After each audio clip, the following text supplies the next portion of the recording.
força, mas daqui a pouco.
Bom, eu acho que estamos chegando no horário, né, não é, Nádia?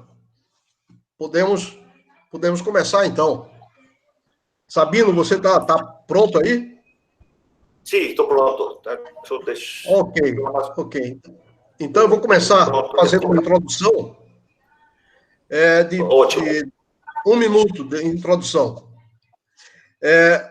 O Sabino Chaves Cerda professor no México, ele é velho conhecido nosso aqui da UFPE, já esteve aqui na UFPE e já trabalhou aqui no Brasil. Ele fez o bacharelado em Física no México, na Escola Superior de Física e Matemáticas, fez o mestrado também no México, no Centro de Investigação em Óptica, e fez o doutorado no Imperial College, em Londres, numa tese cujo tema foi relacionada com propagação não linear de luz em sistemas diversos. Atualmente ele é professor, full professor, no Instituto Nacional de Astrofísica, Óptica e Eletrônica, INAOE, lá no México, desde 1995. O Sabino, ele viajou várias vezes, foi pesquisador visitante em diferentes lugares. Eu anotei aqui Escócia, Finlândia, Estados Unidos, em Berkeley, e no Brasil. No Brasil, ele foi professor visitante na UFAL, em Maceió, por 1 ano e meio, no período de agosto de 2005 a dezembro de 2006. Sabino é fellow da Optical Society, ele faz parte da Academia Mexicana de Ciências. Ele é físico teórico, trabalha em óptica não linear, temas como luz estruturada, propagação não linear de pulsos, e mais recentemente ele está envolvido também com óptica visual. Para mim foi uma surpresa, porque eu não tinha acompanhado muito essa área, e vi que ele tem um modelo dinâmico para o cristalino, tem aplicações em medicina, controle de diabetes, etc. Dos trabalhos que eu conheço, particularmente relacionado com coisas que nós fazemos aqui em Recife, o Sabino teve, como resultante da interação dele com a UFAL e com gente da UFRJ, eles publicaram 2 trabalhos sobre medida de carga topológica, ou seja, a ideia é de descrever luz estruturada e poder medir com técnicas muito simples. Então, eles publicaram em 2010 um Physical Review Letters com o pessoal da Alagoas, da UFAL. Em 2018, eles publicaram um Scientific Reports com gente da UFAL e gente da UFRJ. E o Sabino já esteve aqui no Recife, a convite do Student Chapter, eu não lembro exatamente o ano, mas ele passou, então, um tempo conosco, e foi uma boa oportunidade para nós discutirmos um pouco da propagação de luz em meios não lineares, que era um tema que nós estávamos trabalhando no momento. Então, Sabino, é uma satisfação ter você aqui novamente conosco. A palavra é sua, então eu vou me calar aqui para escutar, então, o que você tem a dizer para nós sobre esse tema, que é um tema que me parece estar relacionado com propagação de pulsos, ótica estruturada, etc. Então, a palavra é sua e muito obrigado por ter aceito o convite. Tá, obrigado, muito obrigado. Eu estou muito agradecido por você ter me convidado de novo, estar com vocês.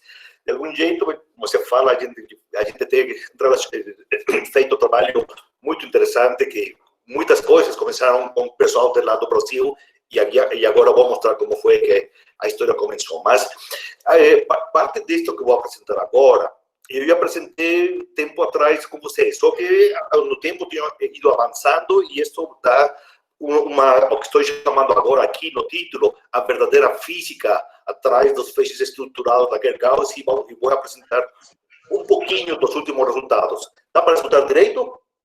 Sim, eu estou escutando muito bem. Sim, okay, tá ótimo. Certo. Vamos na frente.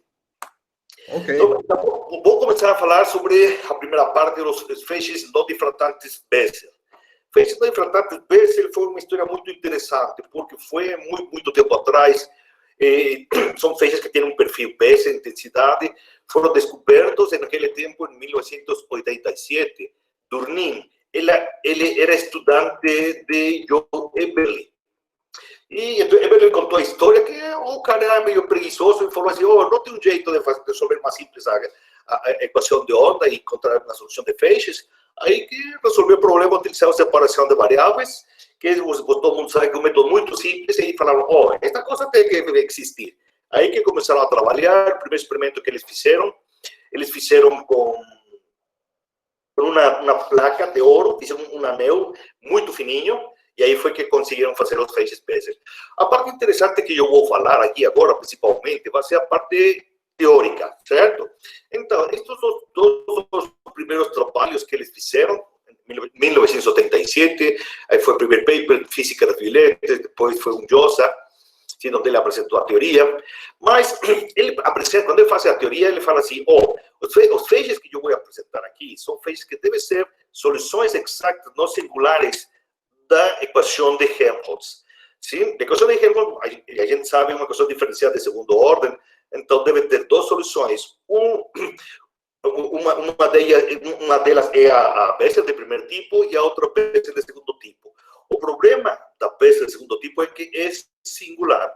E nós, físicos, muitas vezes, quando vemos uma singularidade, a primeira coisa que a gente fala não tem sentido físico. Então, é por isso que ele, nesse tempo, ele falou assim: vou descartar essa solução porque simplesmente não tem verdade física. Então, vamos na frente. O problema que eles encontraram depois, sim? Primeira coisa, eles falaram: esta coisa não é física, então vai para fora.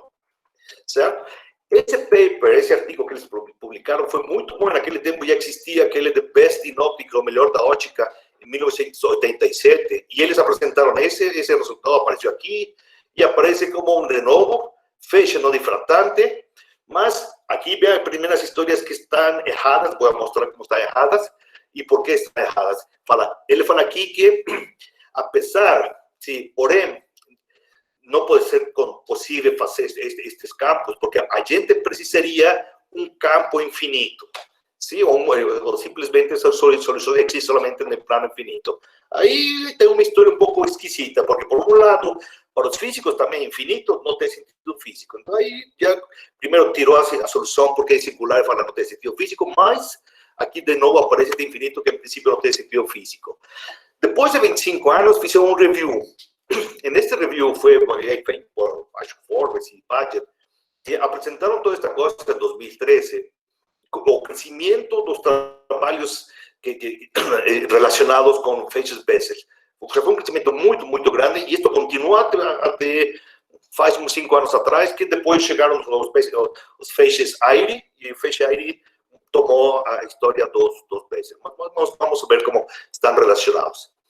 Aqui, no livro do Eberle, ele publicou o primeiro livro em 1978, e depois tem uma reedição em 2010, onde ele apresenta os feixes Bessel desta forma. Diz: o campo pode ser expressado por esta integral. Resulta que esta integral tem duas partes. Uma delas, ou seja, se a gente separa a parte em Z e a parte transversal, a gente vai ter uma exponencial em C que não depende da variável de integração, certo? Então vai ficar somente esta parte de aqui. Mas quando este A de phi vale 1, fica desta forma, mas este é um jeito de apresentar a função de Bessel de primeiro tipo. Então, por isso é que aparece o feixe Bessel de primeiro tipo. Neste livro, é uma das primeiras vezes que eles explicam, que muita gente explicou, que os feixes Bessel são desta forma, sim? Mas este que depois a gente entende que é a K, o número, o vetor de onda, certo? Porque aqui dentro da integral, o que está apresentando simplesmente é todos os vectores que estão na superfície de um cone. Então, muita gente, muitos artigos depois deste primeiro trabalho deles, apresentavam que os feixes Bessel eram simplesmente feixes que tinham o vetor de onda na superfície de um cone. O qual está certo, porque é a interpretação correta desta integral, mas vamos ver como essa interpretação está incompleta na frente, certo? O problema que eles tiveram quando fizeram toda esta história é que começaram a ter muitas características que não estavam muito certas, eram intrigantes, certo? Que aí, no momento, viraram uma espécie de mitos. Todo isso baseado precisamente na forma que eles apresentaram os feixes Bessel. A primeira parte fala que não é difratante. Ao princípio, em ótica, a gente sabe que todo feixe tem que difratar. Então, aí, primeira contradição. Depois, eles falam que tem que ser infinito, como mostrava aí no Optics and Photonics News. E ele falou que tem que ser um feixe Bessel ideal. Tem muitos papers, muitos artigos falando que o feixe Bessel ideal tem que ser infinito. Certo? Então, delta R tem que ser infinito, né? Olha, a extensão do feixe. Mas depois, a Fourier Transform acontece que dá uma delta no espaço circular radial, certo? Então, o comprimento, perdão, a largura no espaço de frequência é zero. Então, a gente tem aqui esta contradição. Delta R é infinito, delta K zero, que fica indefinido, né? Então, aí fica um dos problemas. De novo, como tem que ser extensão infinita, acontece que a função de Bessel não é quadrado integrável. Se não é quadrado integrável, então significa que tem energia infinita. Problema. Naquele paper, os primeiros papers que eles apresentaram, Turnin e Eberle, eles falam que o spot central pode ser menor do comprimento de onda. Então, aí fica a dizer, peraí, a difração fala que não pode acontecer isso. Mais uma contradição. E a mesma coisa, não é? Pode ter umas poucas comprimento de onda, mas pode ter uma profundidade de campo infinita. Outra coisa, muitos papers, e vou falar, não quero falar mal dos colegas, mas dos colegas lá no Brasil, de Campinas, colegas de Hugo Figueroa, eles publicaram muitos artigos falando da superluminaridade dos feixes Bessel. Mas, depois de 2015, acontece que Paget demonstra experimentalmente que, ao contrário, feixes são mais lentos, viajam mais devagar que a velocidade da luz. Depois, se você bota uma lente em frente de um feixe Bessel, acontece que no plano focal você não tem um foco, porque você tem um anel, que é a transformada Fourier mesmo, né? Mas pode acontecer que no eixo você pode ter dois focos, dois foci. Então, aí outra coisa que a gente falava e tentava explicar, tem muitos artigos tratando de explicar que isso se deve ao focal shift, deslocamento focal que acontece com uma lente, com um feixe, e também vamos saber que isso não tem nada a ver. Tem essa outra propriedade, self-healing, certo? Que no começo do mundo, muita gente pensou que esse self-healing era característico só dos feixes Bessel. Depois a gente demonstrou que podia acontecer com muitos outros feixes de tipo estrutural. Certo? Mas ainda, tem cara que me explicou que esses feixes são tão impressionantes que eles dão volta nos objetos. E peraí, essa história está muito mal contada. Mas é um cara muito famoso dele, lá do Israel. Depois, desde o ponto de vista matemático, temos um problema, certo? Se são ondas, tem que satisfazer a condição de razão de Sommerfeld, ou também tem que ser a função de Green. Então, temos um monte de problemas aí. Primeira coisa, por que acontece isso? Por que nós físicos nos vamos com estas novas tendências de fake news, ou que chamam essas coisas de histórias mal contadas? Bom, às vezes a gente não lê direito o que a gente quer dizer aqui. Vamos apresentar a este colega que todo mundo conhece. Richard Massa é muito famoso lá no Brasil. Ele falou em seus livros, do Lectures of Physics, de Feynman, ele fala assim que, basicamente, ninguém tem sido capaz de definir a diferença entre interferência ou difração de um jeito satisfatório, né? É simplesmente questão de usar. Você, às vezes, fala em difração, outras vezes fala em interferência. Aí que muita gente não define as coisas como devem ser. Mas tem outro colega, né, que fala isso assim, né? Você, não sei se você conhece a biografia de Feynman, se chama assim. Fresnel, que foi quem explicou a difração, basada no princípio de Huygens, disse: peraí, com certeza você está brincando, senhor. Tem uma diferença muito fundamental. Vamos ver. Sempre nós vamos falar de interferência, difração. Temos este problema que nos livros de textos, você vai a qualquer livro de ótica, dificilmente vai encontrar uma definição do que é difração. Muito difícil. Então, interferência é muito simples, mas difração aí fica complicado. Capítulos de livro de ótica começa a falar título, capítulo, difração, mas nunca define o que é difração. Outro problema que a gente, curiosamente, não encontra é feixe. A definição de feixe também é muito difícil de encontrar nos livros de laser ou de ótica. Bom, vou começar com a interferência. Pensemos na interferência de ondas planas. Vamos pensar que tem aqui um trencinho de ondas planas, certo? E tem outro deste outro lado. Eles vão chegar a um ponto onde eles vão se juntar, e quando eles se juntam, se tem coerência entre eles, vamos considerar que tem coerência, vai acontecer que entre eles vai formar este patrão, vai formar um patrão de interferência. Aqui primeiro tem um campo uniforme, mas quando elas se juntam, começa a criar este patrão de interferência. Isso é o que a gente vê na intensidade. O campo é um campo cossinusoidal, ou seja, um sinusoidal, simplesmente definido por uma função cosseno, mas quando a gente olha na face, acontece que entre cada linha brilhante aqui, cada linha de intensidade, a face pula. Começa 0π, tem um pulo de π. Então, esta é a definição mais simples do que a gente vai chamar de campo estruturado. Esse campo estruturado é outra coisa que você vai a livros, artigos, review papers sobre campos estruturados, de quem fala o que é um campo estruturado. Fica uma bagunça. Forbes, no último número do ano passado, em junho, Optics and Photonics News, ele tentou dar uma definição, mas ficou meio bagunçada. Mas de todo jeito, utilizando a definição que ele dá, o mais simples que a gente pode ter é a interferência de duas ondas planas. Então, vamos entender isso como um campo estruturado. É um campo estruturado que tem partes positivas, partes negativas.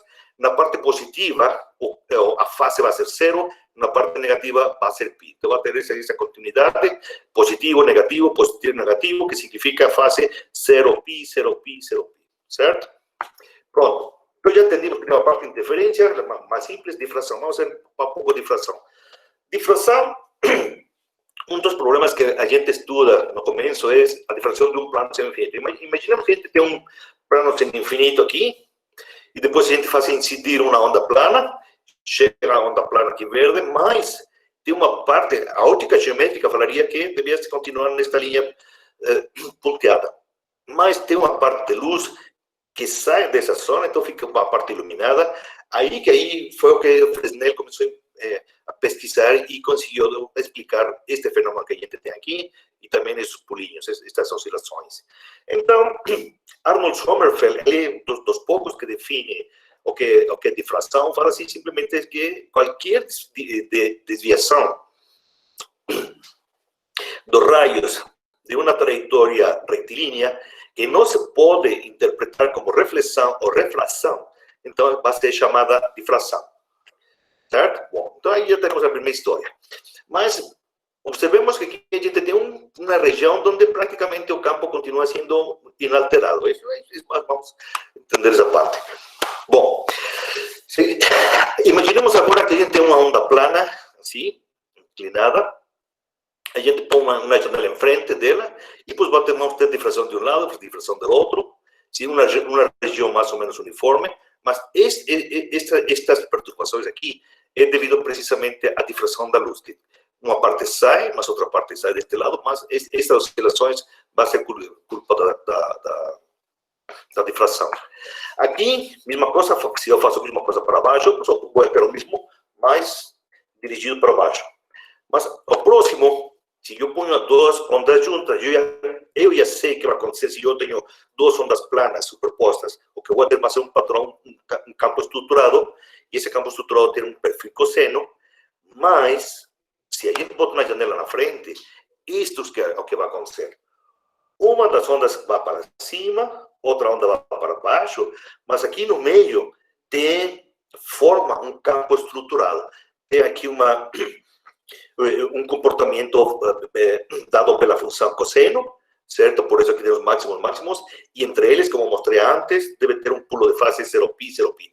Mas o importante que a gente deve tomar em conta é que a luz vem de uma onda plana que vai para cima e outra onda que uma outra plana que vai para baixo, mas a interferência deles é uniforme no eixo de propagação, certo? Porém, esta onda está propagando para cima, a outra vai para baixo, o padrão de interferência, certo? Continua na direção do eixo, vamos chamar eixo Z. Então, esta região triangular, que é onde as duas ondas planas estão interferindo, então a gente vê claramente que está acontecendo que tem um padrão perfeitamente muito bonito cosseno. Aqui, esta parte aqui, é aquela devida difração, parte da onda que está difrando para cima, sai aqui, outra sai para cá, mas mais aqui, nesse caso já tem um pouco mais de perturbação, a onda difratada. Mas a parte mais importante é esta aqui dentro do triângulo. Mas mais uma vez, lembre que a onda vai para cima e esta outra onda vai para baixo. Como a gente vai observar isso? Bom, vamos ver daqui a pouco.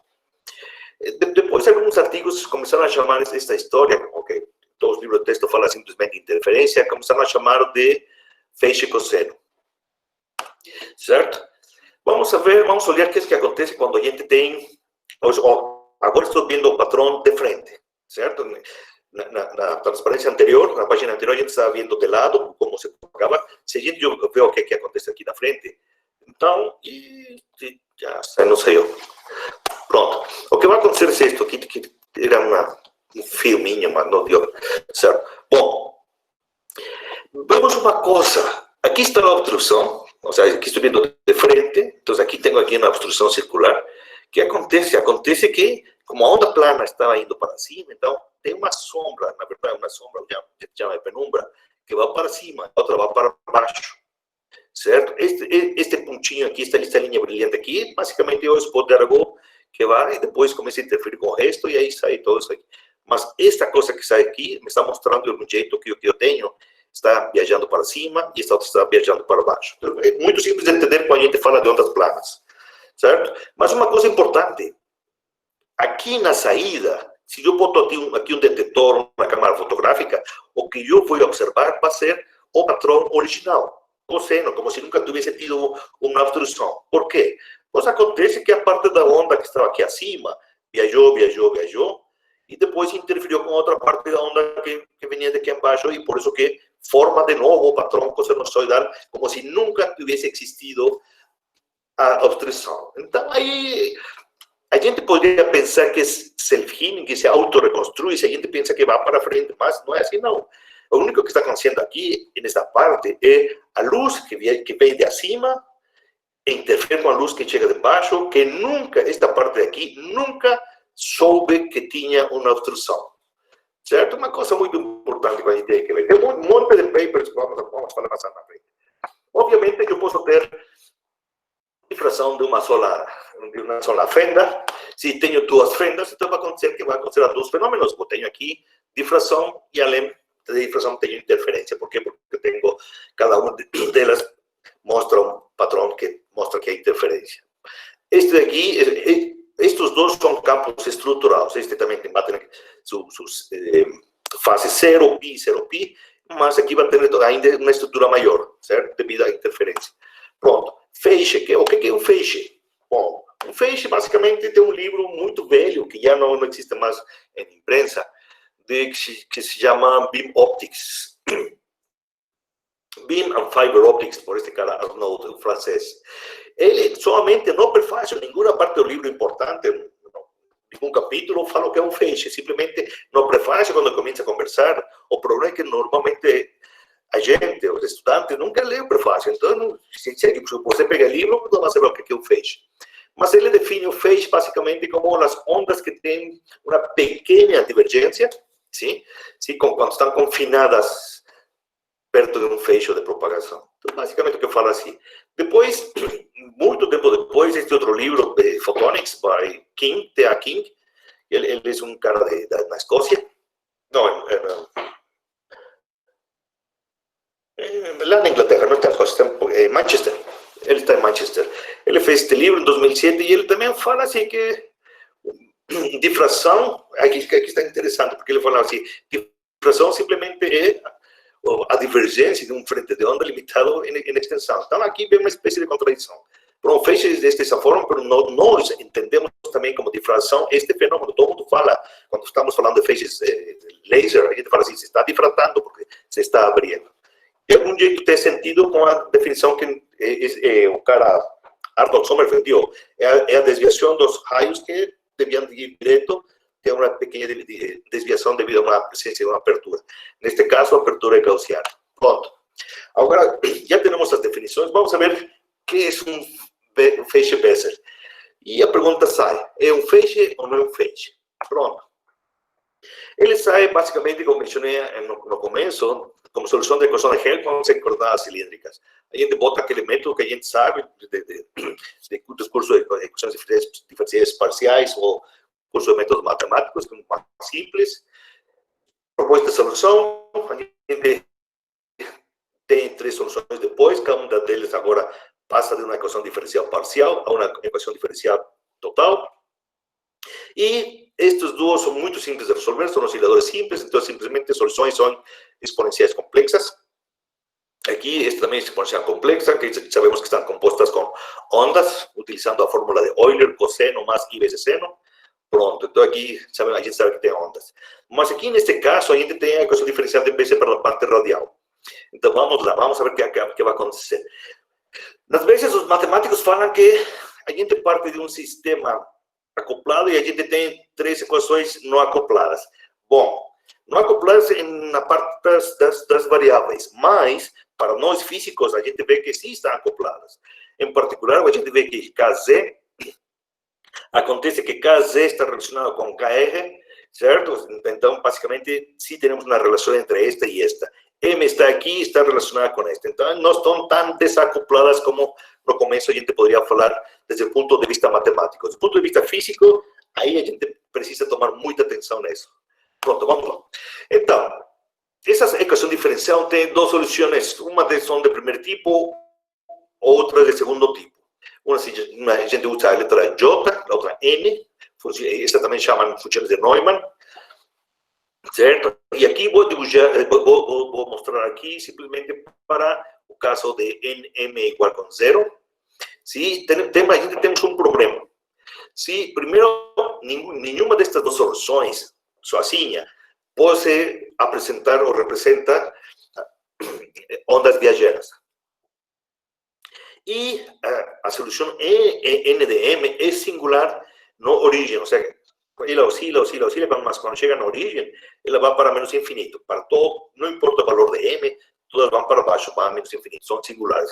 Então, aí que normalmente a gente tem problema, a gente descarta. Você vai para o extrato, quando ele está estudando guias de ondas cilíndricas, qualquer livro de texto que estude livros de ondas cilíndricas, vai falar o mesmo. A gente tira esta solução porque é singular, ou simplesmente porque representaria energia infinita, tem que jogar fora. Vamos esquecer essa singularidade no momento e depois vamos a construir estas 2 soluções que a gente já conhece, são funções de Hankel, também chamadas funções Bessel de terceiro tipo, sim? E onde el 1 e 2 representam simplesmente que uma é complexo conjugado da outra, certo? Então, vamos a brincar com estas 2 soluções. Bom, aí, mais uma vez, aqui insisto o que falava no paper, não? Eles insistiam em utilizar soluções exatas não singulares, então, eles ficaram solamente com M, mas se eu uso esta solução, vou chegar a algo mais físico. Pronto.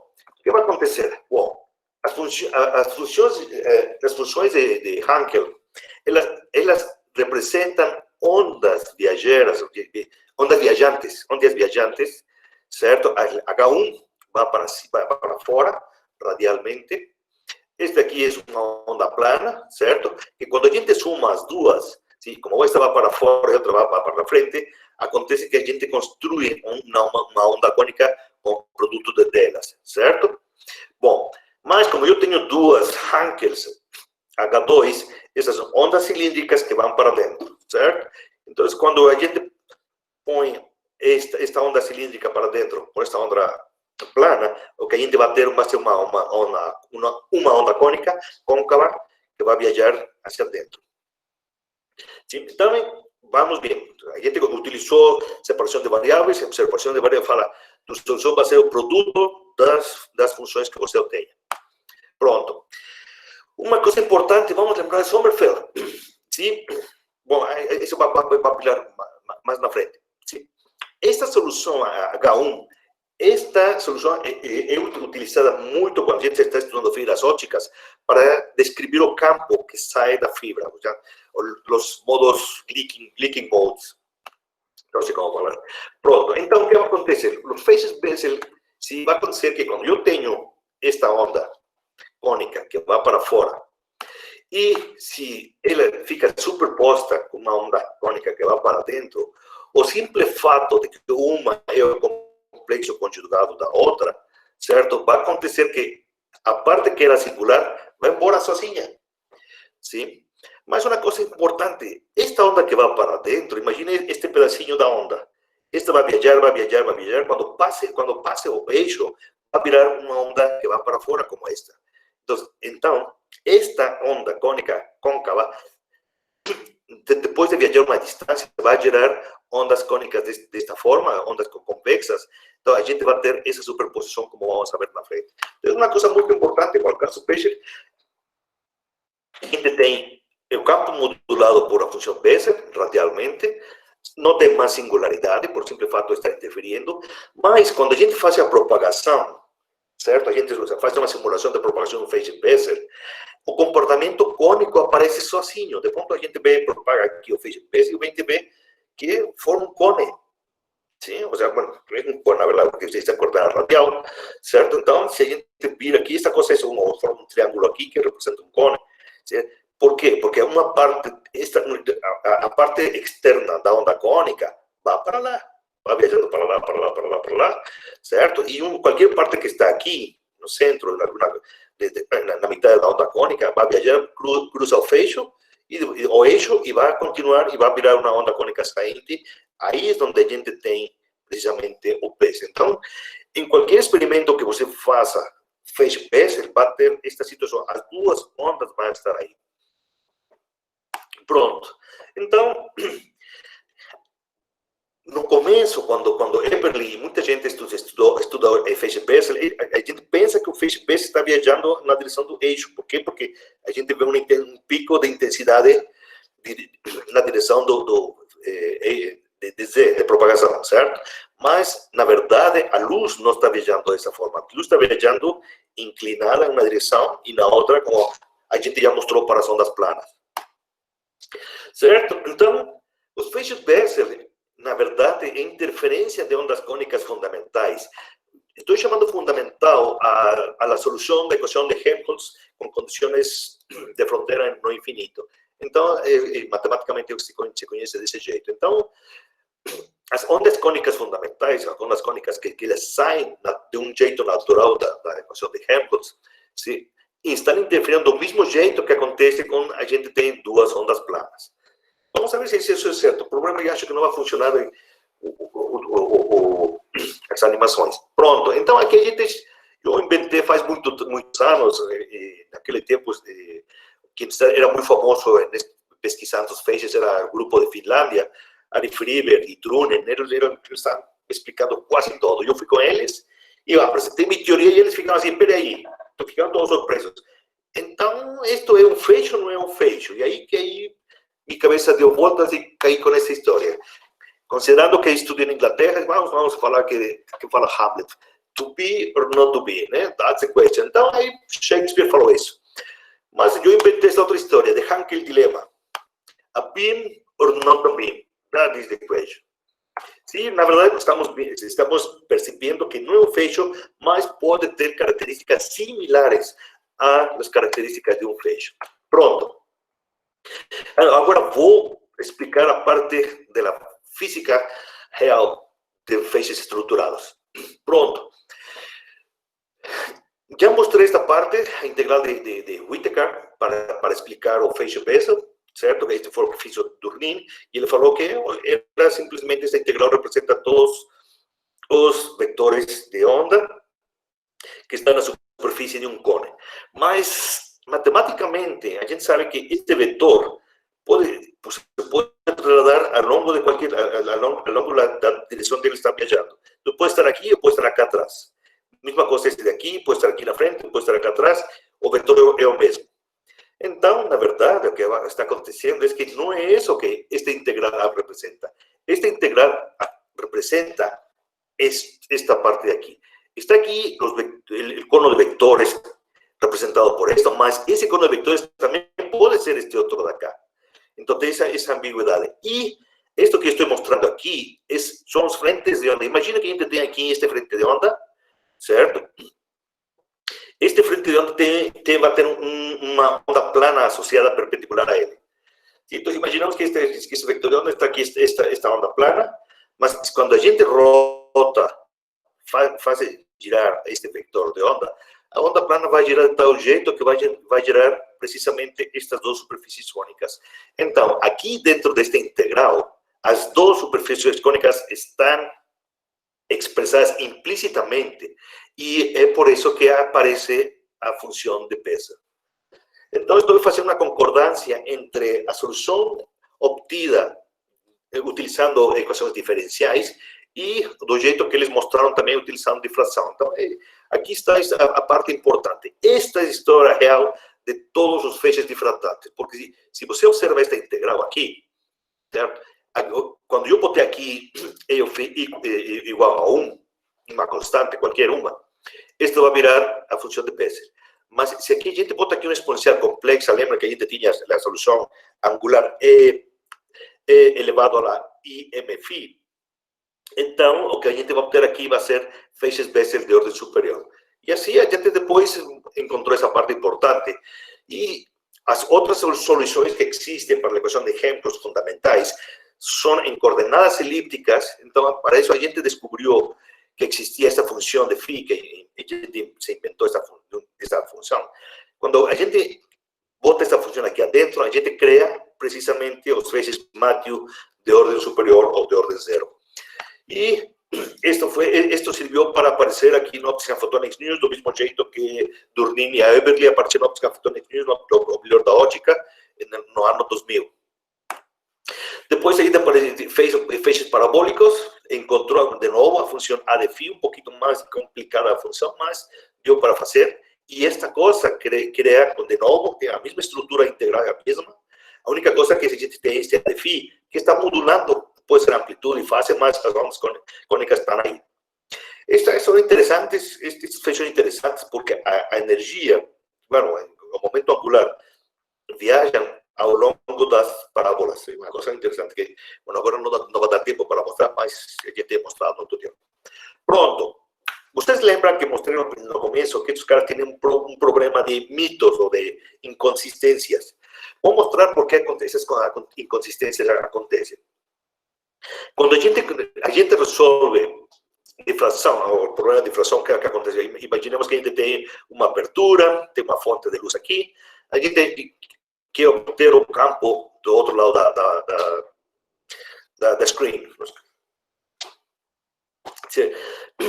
do outro lado da abertura, certo? Então, aqui, isto eu peguei precisamente do livro de Goodman, que é basicamente o texto básico para encontrar as difrações, integrar a difração. Então, ele fala assim, ele convierte a equação de Helmholtz em uma forma integral, chega a esta equação, aqui G representa a função de Green, neste caso utiliza ondas esféricas para a função de Green, sim? E chega a uma condição de para eu poder resolver essa integral, certo? Sobretudo porque eu quero obter o campo neste ponto. Então, vai ter que se fazer a integral sobre esta superfície, que por um lado é esférica e neste lado é plana. Então, não tem problema. Mas, chega para poder resolver essa condição e poder encontrar o campo no ponto P, ele fala assim, eu preciso esta condição, que depois é chamada agora a condição de radiação de Sommerfeld. A parte mais importante é que ela explica que a gente não pode ter ondas que viajam hacia dentro. Simplesmente, solamente pode ter ondas que vão para fora. Do contrário, a gente teria problemas com causalidade. Certo? Então, para a gente encontrar o campo U, depois da abertura, então a gente vai precisar precisamente que somente a gente tenha ondas que vão para fora. A gente não pode ter ondas que vão para dentro, certo? Então, vamos voltar. Então, essa é uma parte importante para explicar por que os feixes Bessel, que a gente já viu que é interferência, eu não posso ter ondas cilíndricas que vêm de infinito. Do contrário, estou violando a condição de radiação de Sommerfeld para obter um problema de difração. Então, os campos nunca vão poder ser infinitos precisamente por esta condição. Así que é uma condição de causalidade. Pronto. Vocês lembram que no momento a gente esqueceu aquela história esse aqui vai ter problema. Desculpa, não viu as animações. A gente tem este cilindro, certo? Eu falei que H2 representa ondas cilíndricas que vão para dentro, hacia o fecho. Imaginem que este cilindro está sendo mais pequeno, o rádio dele está sendo mais pequeno. A gente sabe que a intensidade de ondas eletromagnéticas numa superfície são inversamente proporcionais à área da superfície, certo? Então, quando este cilindro vira uma linha, certo? Aí o valor, como esta coisa vira uma linha, a área vai ser zero, e a gente vai ter um infinito. Mas depois de que se colapsa, ela vai para fora. O sea, esta parte da onda de acima, por exemplo, chega aqui na parte central e depois continua a sua viagem. Então, quando continua a viagem, ela vira parte de uma onda cilíndrica que vai para fora. Aí a gente vai ter a interferência dos Hankel 1 e Hankel 2 e desaparece a singularidade. Então, de um jeito natural, vai desaparecer a singularidade. Então, não tem mais problema. Com esta teoria, a gente não tem mais problema. Como também falei que tinha esse fenômeno de self-Healy autorreconstrução, que chamou, este cara foi o primeiro que demonstrou esse fenômeno. Ele mostrou, tem um feixe Bessel, bota uma obstrução na frente, depois de uma certa distância, algo começa a acontecer, tem diflação, tem alguma coisa esquisita, mas um pouco mais além, depois de uma certa distância, aparece de novo o feixe. Mas como eles pensavam que esta coisa viajava de frente, o feixe Bessel, então tentaram explicar de diferentes formas. Aí eles falavam que era difração, outros falavam que era o pó de Aragão, estavam falando muitas outras coisas, certo? Mas que triste está isso, não. Pronto, mudei de diretório. Pronto. Tenho aqui de frente, tenho esta situação, só que botei uma abertura, uma obstrução circular. Então, a gente bota aqui a obstrução circular e o que acontece? Acontece a mesma coisa que acontecia anteriormente com as ondas planas, certo? Ou seja, uma sombra vai para cima, outra sombra vai para baixo. Por que a gente tem a sombra nesta direção e não na direção horizontal? Porque a energia, a luz, na verdade, está viajando nesta direção. E o que a gente tem aqui é a interferência dessas duas ondas planas que formam este campo estruturado nesta região. Então, um feixe Bessel é um campo estruturado, satisfaz as condições de que é positivo ou negativo, o campo positivo ou negativo, fase 0π, 0π, então um campo estruturado. E além, é um dos campos mais simples também. Mesma coisa que a onda plana. E, do mesmo jeito que expliquei a parte das ondas planas, o padrão cossenoidal, a parte da onda plana, a onda cônica que está aqui, deste lado acima, vai para baixo, a outra que vai para cima, interferem de novo e reconstruem o padrão Bessel que a gente como falei, eles chamam de self-healing ou autorreconstrução, certo? Então, ele sempre pensavam que a luz viaja para a direita, neste caso, mas não é assim. A luz, na verdade, como mostrei, viaja na direção inclinada, porque a direção que a onda cônica, a energia, o vetor de Poynting de cada uma dessas ondas, vai nessa direção. Uma coisa interessante, falando do vetor de Poynting, o vetor de Poynting é uma coisa muito esquisita. A gente sabe somar vetores, mas em ótica, os vetores não se suman do mesmo jeito que a gente suma vetores em mecânica clássica, certo? Se eu tenho um vetor que suma para cá e outro vetor que vai para cá, a resultante não necessariamente sai nessa direção. A gente tem que dar uma interpretação além. Do contrário, a gente vai terminar falando de feixes superluminares, como tem acontecido. Então, esse é um dos problemas que, se a gente suma o vetor de Poynting nessa direção com esse outro, vai dar uma resultante maior. Isso é isso que faz que a gente pense erroneamente que o feixe Bessel é superluminal. Como falei para você, tem um monte de papers publicados sobre a superluminalidade de feixe Bessel que depois foi desmentido com experiências por Paget. Pronto.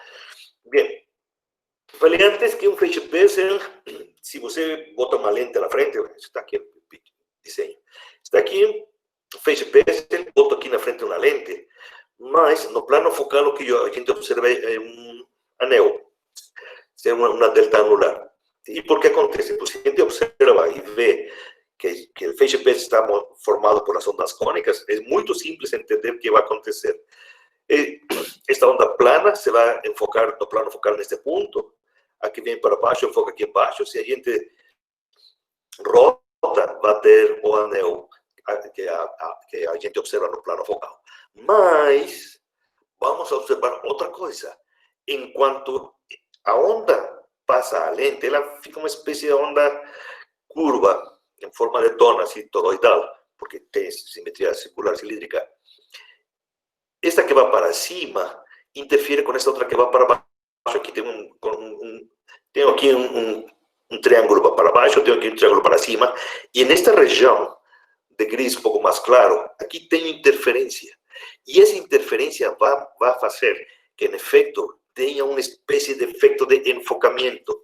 E, então, se é possível enfocar feixes Bessel, é possível encontrar o valor deste ponto pseudo-focal, porque, na verdade, é um foco real.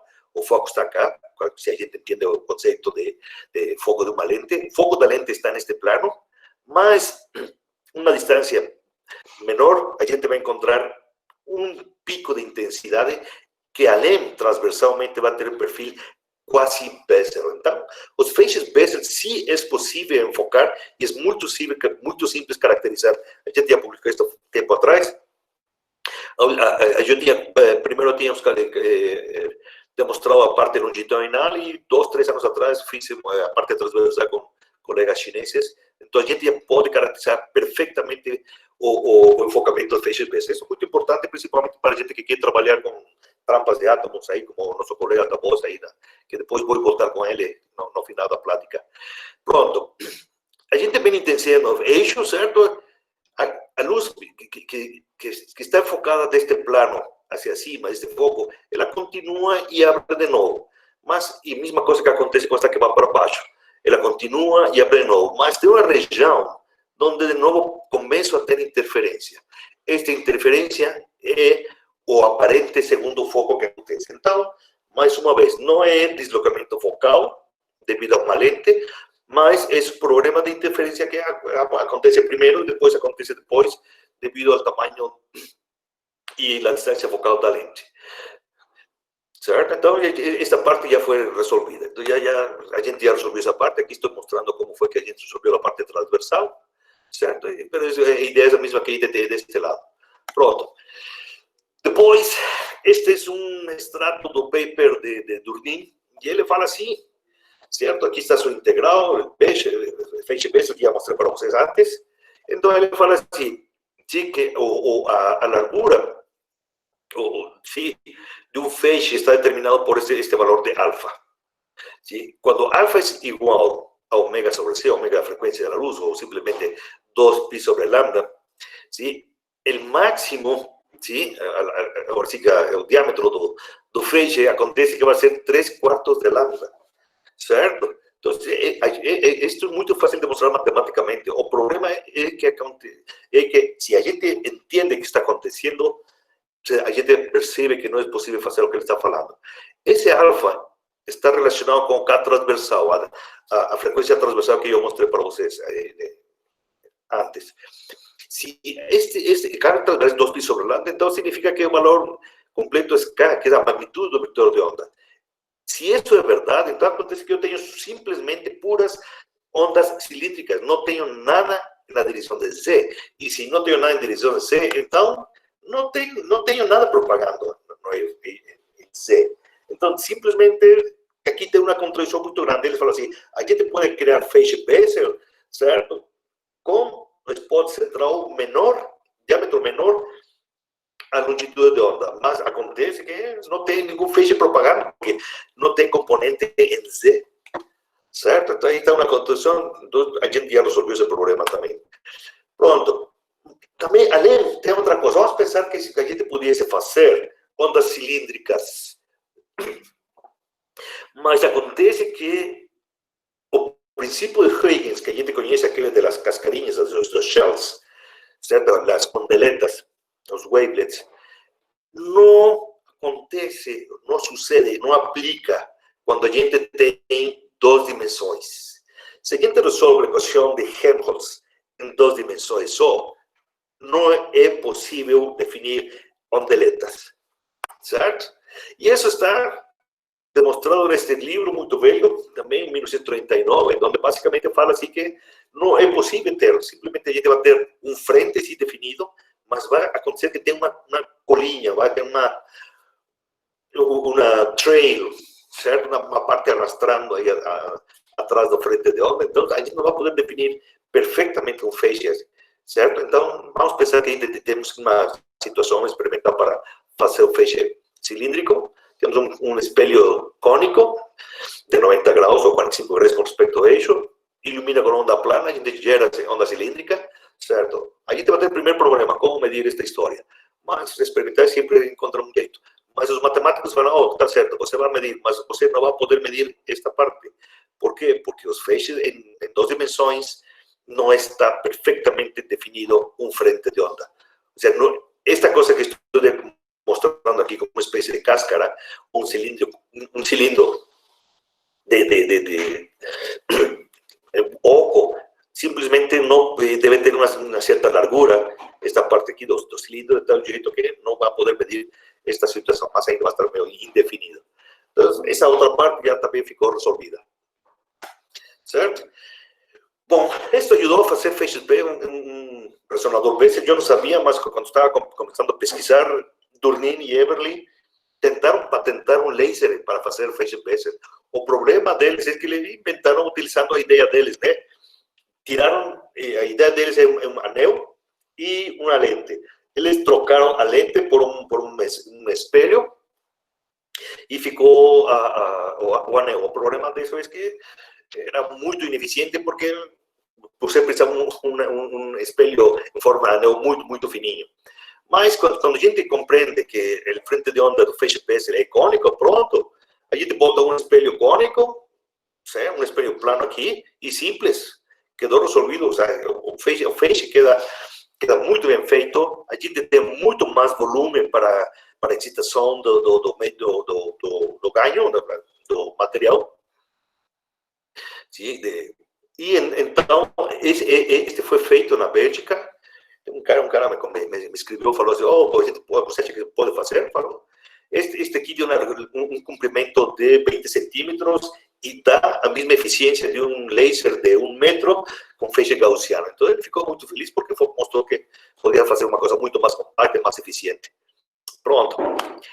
E outra coisa, como eu falei também no comecinho, foi que em todo o livro até agora que eu tenho encontrado, sim, quando eles encontram as soluções em fibras ópticas ou guias de ondas cilíndricas, eles chegam de novo àquela história da solução da equação de Bessel em coordenadas cilíndricas e eles sempre falam assim, bom, es singular, energia infinita, a gente descarta porque isso não é físico ou simplesmente porque adentro da fibra a gente não tem energia infinita, então simplesmente é descartável.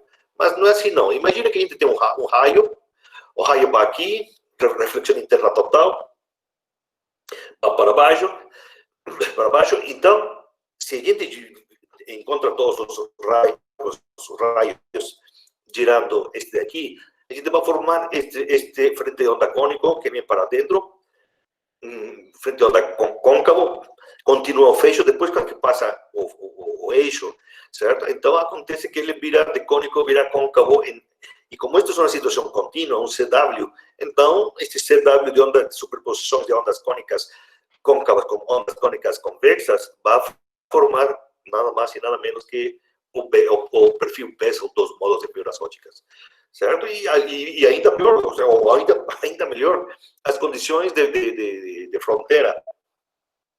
Se simplifica muito. Quando a gente faz esse estudo com ondas planas, a gente já sabe que o número de onda no interior do argumento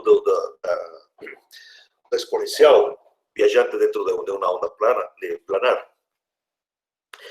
vira puro complexo. Neste caso, a função de Hankel que vai para fora, que é H1, quando você bota um argumento complexo, puro complexo, ele vira a função de Hankel modificada, que tem um comportamento que decai. Então, a condição de fronteira fica automaticamente realizada. Não tem a gente que fazer muitas complicações, a primeira derivada, a segunda derivada, a continuidade da derivada logarítmica do campo, etc.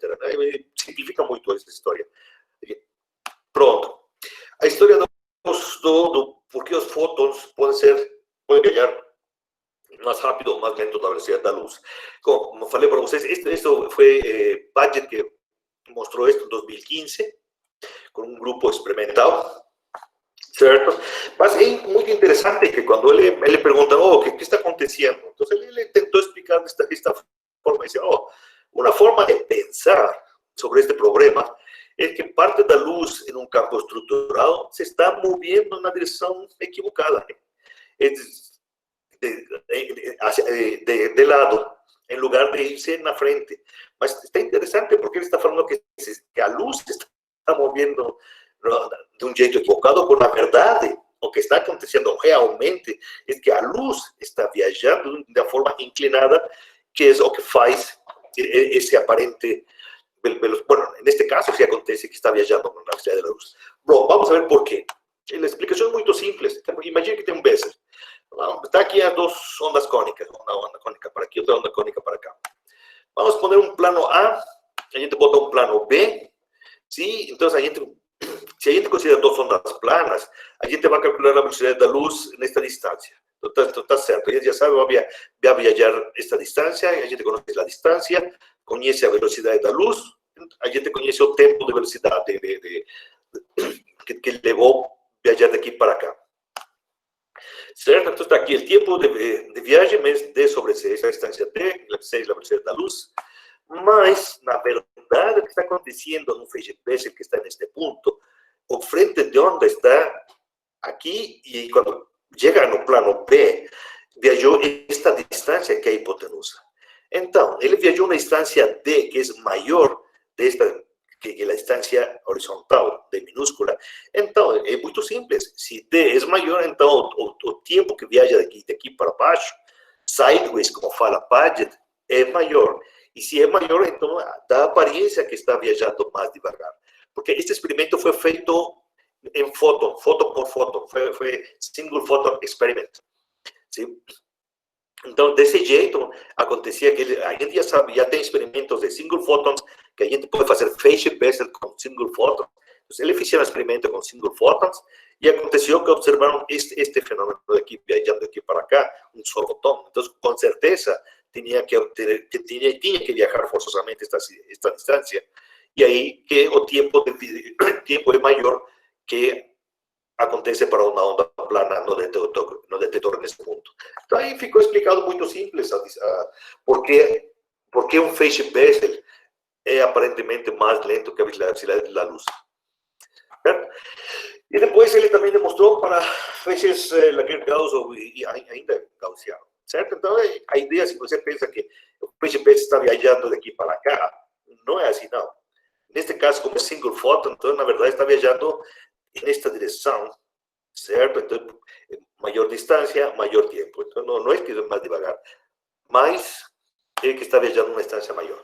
Então, todos estes mitos que a gente conhecia dos feixe-peixes, com esta teoria de ondas cônicas, quedan simplesmente busted, como fala aquele programa do Discovery Channel. Ou seja, myth busted. Nenhum desses é verdade.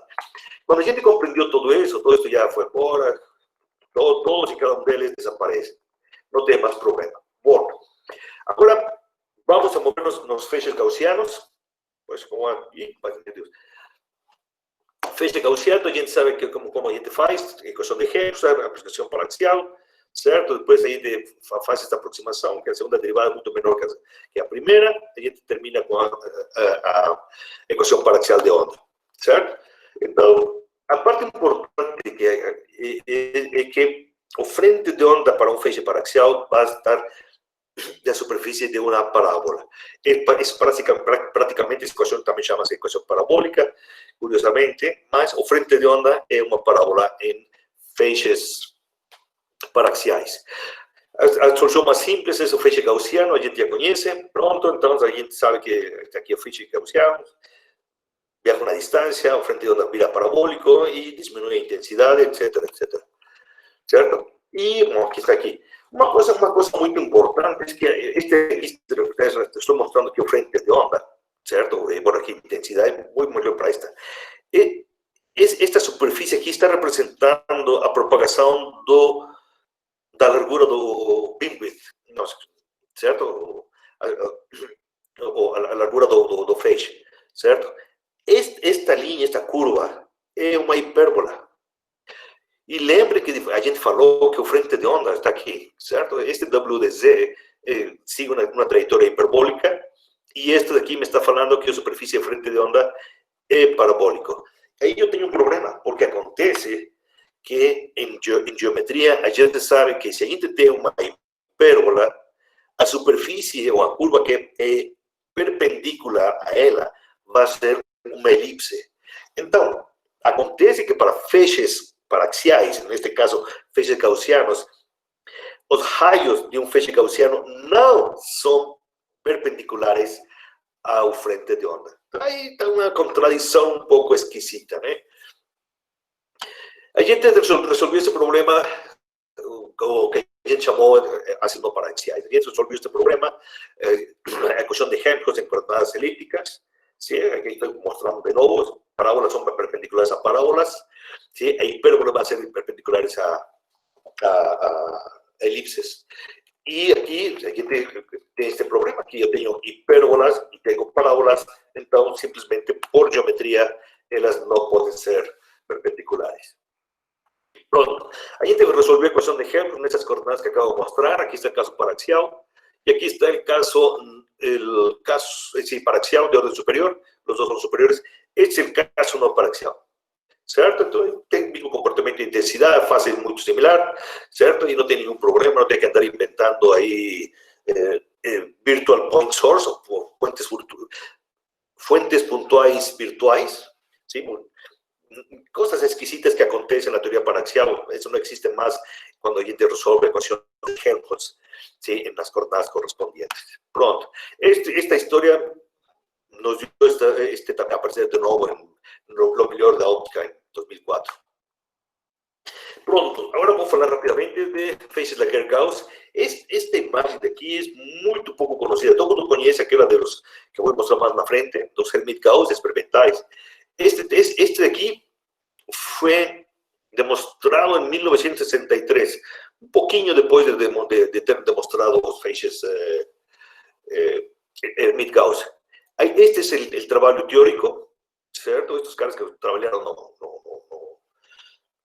na teoria do laser, bueno, no laser, certo? Eles demonstraram que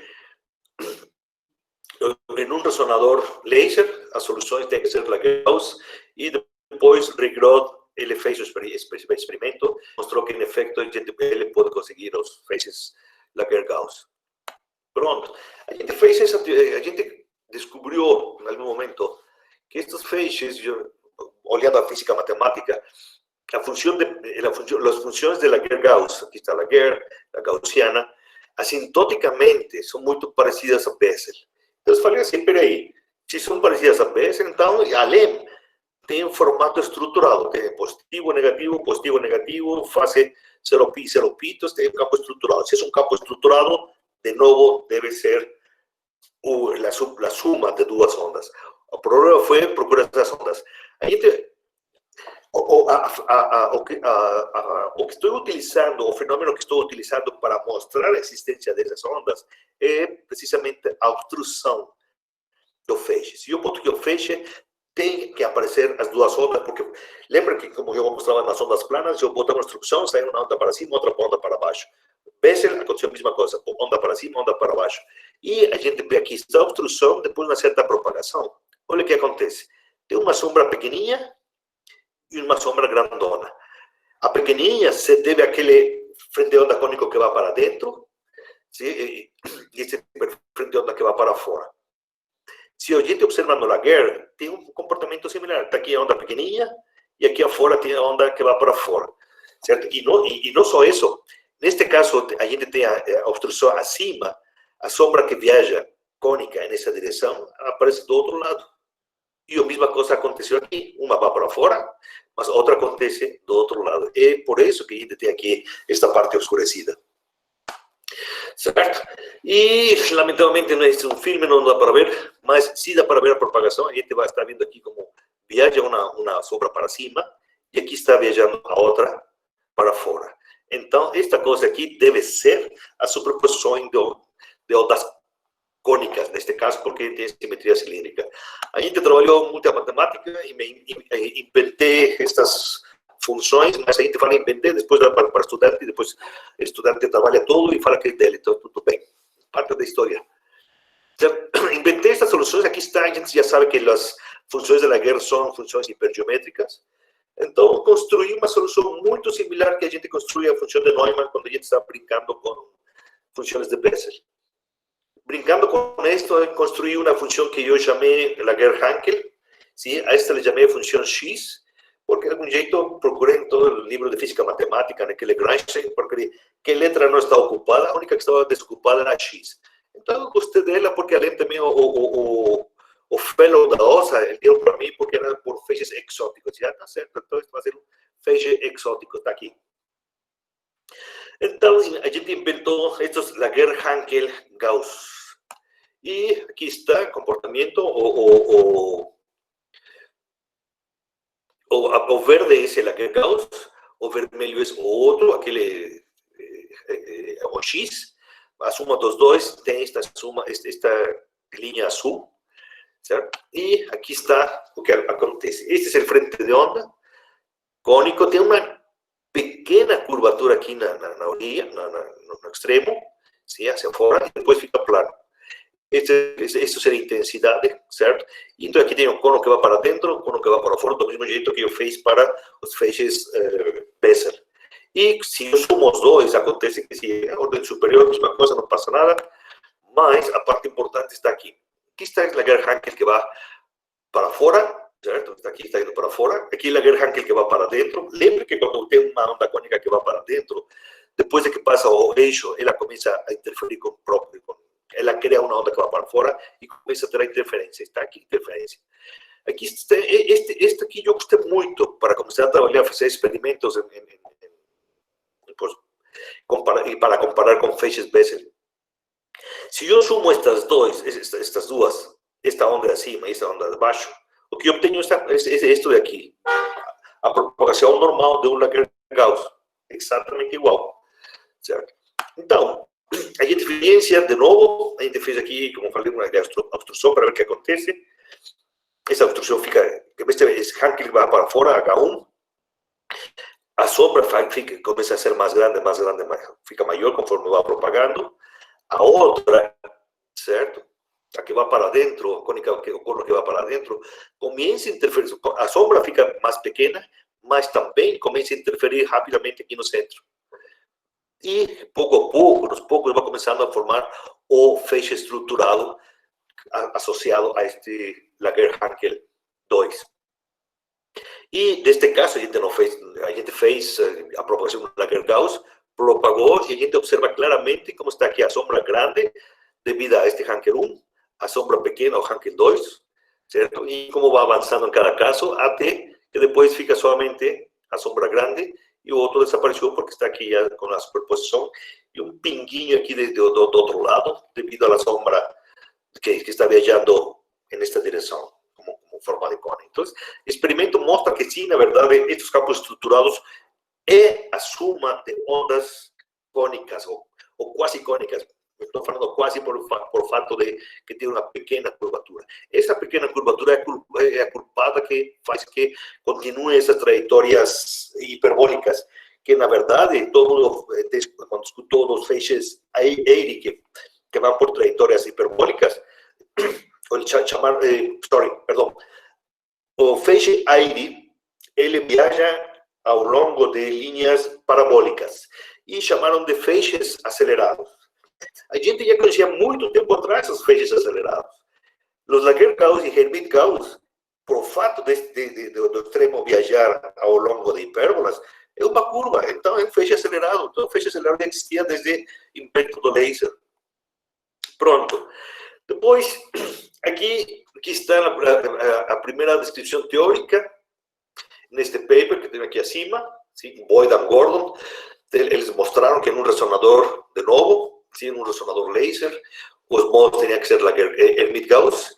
Depois, eles mostraram aqui o paper experimentalmente. Esta foto é muito famosa, aparece quase em todo o livro de lasers. Demonstra a existência desses feixes. Mas, mais uma vez, temos linhas brilhantes, uma com outra, e a função Laguerre-Gauss é positiva, negativa, positiva, negativa. Então, deve formar feixes, deve ser um feixe estruturado. E como entender isso? Pois simplesmente do mesmo jeito que a gente brincou com Laguerre e Bessel, a gente brinca desse jeito, olha o comportamento assintótico da função de Hermite-Gauss e observa que tem um comportamento cossenoidal. Mas a gente já sabe que um feixe cosseno, ou um campo com perfil cosseno, é a suma de duas ondas planas. Então, neste caso, é a mesma coisa, se é impar, é o seno, mas o seno é a mesma coisa que o cosseno, somente desfasado pi meios. Então, é a mesma coisa. Sim? Este aqui, o feixe Matthew, e feixe Matthew solução. E a gente encontrou a segunda solução, de novo, aqui está, a gente chamou D, e de novo chamamos ND, fazendo alusão a Neumann. Então, a gente, quando suma as duas, esse frente de onda desse feixe, este frente de onda levemente curvo, que não é perfeitamente plano, para este caso, se eu tenho ele complexo conjugado, o frente de onda vai ser na outra direção. Quando suma essas duas ondas, vai dar o feixe Hermite-Gauss. Assim como está mostrando aqui, um é complexo conjugado do outro, então pronto. Mesma coisa que acontece com os Hankels, com ondas planas. A gente aqui, perdão por os filmes, aqui estou mostrando aqui um Hermite-Gauss, boto na obstrução no centro e vejo que depois de uma certa distância ele fica reconstruído, certo? Tenho de novo. Aqui, neste caso, mesma coisa, eu bloqueio todos os spots, neste caso 5 no centro, 5 por 5, e esses 5 aparecem de novo aqui. Notem esse feeling, não é difração, como falei para vocês, a gente tem uma parte do frente de onda que está aqui, nesta parte que viaja para dentro, e outra parte que está aqui abaixo, viaja para cima, interfere de novo, está aí. Obviamente não vai quedar perfeito, porque neste caso tem um pouco de difração, e além, o caso dos Hermite-Gauss são finitos, não é, caso como, não é como os Bessel ou onda plana, que pode ser com muita extensão. E aqui, neste caso, se a gente bota a obstrução aqui fora, é muito interessante, porque dá para ver precisamente que parte da sombra vai para cima. Isto daqui seria o equivalente ao spot de Arago. O spot de Arago que está viajando da onda que está inclinada, que vai para cima, está aqui, e a outra fica perdida na intensidade do resto da interferência das ondas. Fica aqui adentro. mas alguma coisa interessante, às vezes a gente procura eliminar, eu tenho botado a instrução completa aqui por fora, e ainda assim aparece feixe aqui. Então, porém, aqui aparece que é quase zero o campo, tem uma pequena amplitude que quando chega, vai para dentro, interfere com outra parte que vai para cima, consigue criar de novo o padrão de intensidade. A gente está brigando agora com os referis porque não compreendem essa história, não acreditam. Então, assim aconteceu a mesma coisa com outros papers e, pues, bom, essa é parte da história que eu queria contar sobre a realidade dos feixes estruturados, certo? E aqui vem, queria botar animações, mas aqui vem a parte da história. Como começou esta história dos feixes BES? Bom, eu conheci a grande colega Jandir, Miguel Jandir Hickman. Eu conheci quando eu estava fazendo meu doutorado, ele estava fazendo lá uma instância de doutorado, depois de que ele terminou o doutorado. A gente se conheceu e ele me falou assim, você faz um monte de conta, meio não linear e não sei o quê. Eu falei, estou fazendo. Sabe, tem um resultado que dá para fazer. Então ele me mostrou este paper que ele tinha feito. Ele estava chegando precisamente de Pernambuco, da UFP, lá comigo. A gente conversou, a gente fez uma muito grande amizade, certo? E a gente conseguiu resolver esse paper. Nada mais deixa eu ver se pode ter que tirar aqui. Se dá, porque estava eu criando uma animação, mas não deu. E a gente fez, não vai sair. Mas a gente fez esse outro paper no Communication que fez praticamente a mesma coisa do inestabilidade modulacional. E acontece que a inestabilidade modulacional em feixes cilíndricos, o que aparece é a função de Bessel. E aí a gente ficou espantado. Eu fiquei espantado, eu não tinha ideia nenhuma o que era um feixe Bessel. Eu levei meu resultado ao meu assessor, Jeff New, e ele falou assim, eu não acredito nessa coisa, que essa coisa não tem física. E aí, nesse momento, virou um reto, virou um challenge. Eu falei, eu tenho que resolver esse problema, e pronto, então, de algum jeito, este grandíssimo colega, grande amigo, foi o começo. A gente trabalhou muito estando lá na Inglaterra. Depois eu convidei ele a vir para o México, ele me convidou para o Brasil, e assim começou essa história com o Brasil. Então, parte desta história, como falei para vocês no comecinho, começou de algum jeito com essa conexão com a Federal de Pernambuco.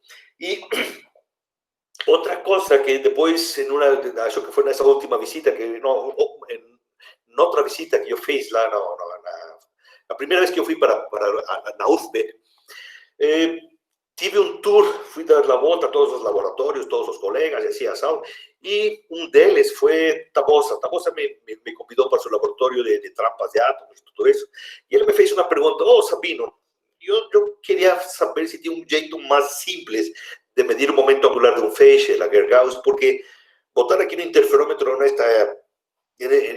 neste setup para trampas é muito complicado. Então, aí ele fez a pergunta e ele falou assim, espera aí um pouquinho, eu tenho que ir no banheiro, já volto. E quando eu peguei meu computador, quando ele voltou, eu já tinha a solução. E aí foi que nasceu, não sei se vocês conhecem, a história deste paper, de como a gente consegue medir o momento angular utilizando uma fenda triangular. Isto também, de algum jeito, descobri precisamente por estar com vocês, colegas, lá na UFP, e este artigo também custou muito trabalho publicar, foi como 3 anos tentando publicar, mas depois daí virou um sucesso, graças a Deus, e então é parte da história que eu tenho para contar para vocês. Muito obrigado.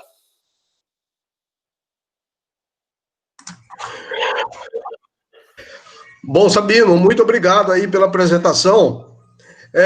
Eu desconfiava que a relação com o FPE tinha a ver com o Jandir, exatamente. Sim, mas ainda consegui essa foto e gostei muito, porque ele quem conhece Jandir, ele tem um jeito de falar, esse cara, certo? Então eu botei aqui minha foto e ele está com a cara de, esse cara, estou escutando ele quando vejo essa foto aqui. Tá. Bom, eu proponho a todos que abram o microfone para aplaudir, então, o Sabino. Obrigado.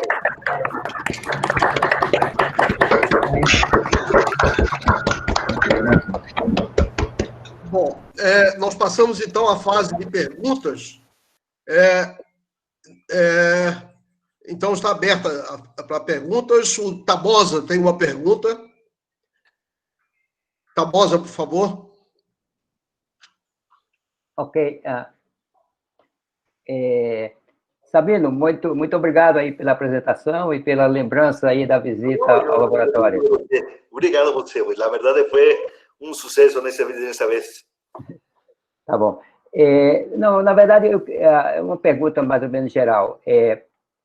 Esse tratamento que você faz aí dos feixes estruturados é um tratamento de fração escalar, né? Digo, Sim. complica muito incluir a polarização?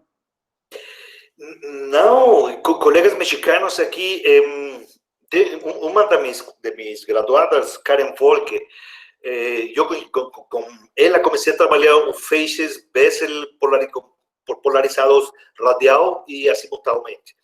Depois, outros colegas aqui também no México, eles fizeram os feixes Matthew e os parabólicos também polarizados. Tem aqui um colega muito bom trabalhando com LCDs, Victor Arrizon é o nome dele. Então, eles conseguiram fazer todos esses feixes do jeito com polarização azimutal, parabólica, elíptica, todas as polarizações que vêm da equação de Helmholtz vectorial. Ok, obrigado. Nada. Mais alguma pergunta? Sabino, eu tenho uma pergunta. Sim. Veja, a equação de Helmholtz, a equação diferencial parcial, em princípio, ela tem um número muito grande de possíveis soluções, né? Posso até dizer um número infinito de soluções. Não sei se você concorda com isso. Sim. Mas então, isso daria então chance de se descobrir uma quantidade enorme de diferentes tipos de feixes ópticos, satisfazendo a equação de Maxwell, etc. Bom, e eu tenho visto que na literatura existe uma grande quantidade de propostas, mas geralmente as propostas são propostas teóricas. A realização de algumas dessas soluções parece que é bastante complicado.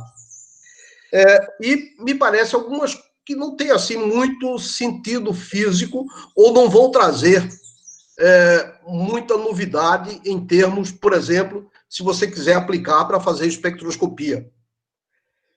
Um exemplo disso são aqueles feixes de Erie, né?